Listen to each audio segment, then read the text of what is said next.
Tim SAR gabungan yang terdiri dari Basarnas TNI Polri KPLP dan pihak kapal melakukan penyisiran di hari kedua pencarian nahkoda kapal TB Jasa Karya Doris 50 tahun yang tenggelam. Penyisiran dilakukan dengan menggunakan RIB-02 Kensar Setiaki, LCR Landing Crab Rubber milik Basarnas, peralatan Aquai, dan perahu nelayan masyarakat setempat.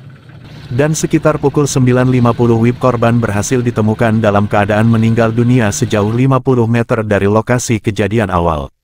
Kepala Kantor Basarnas Palembang, Raymond Konstantin SE melalui Kasubsi Operasi Basarnas Palembang, Manca menuturkan untuk pencarian hari ini adalah hari kedua korban kecelakaan TB Jasa Karya korban atas nama Doris 50 tahun.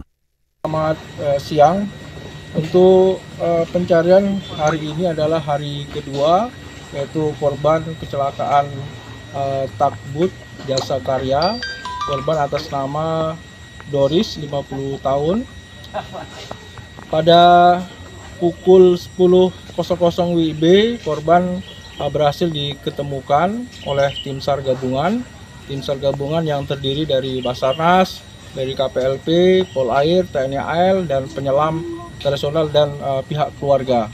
Posisi korban diketemukan yaitu di dalam ruang kemudi takbut yang tenggelam.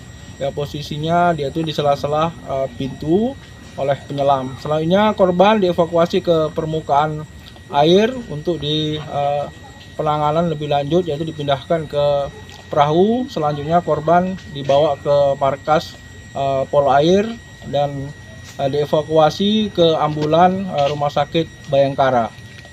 Tindakan selanjutnya apa nih Pak di Rumah Sakit Bayangkara?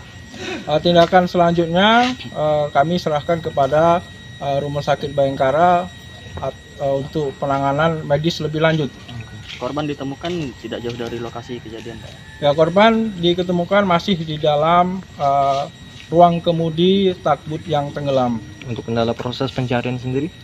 Untuk kendala proses, untuk kendala yaitu di dalam air, untuk jelas jarak pandang airnya 0 dan arus yang pasang surut yang ada kuat, jadi ada kendala di bagian pada waktu kita melaksanakan penyelaman.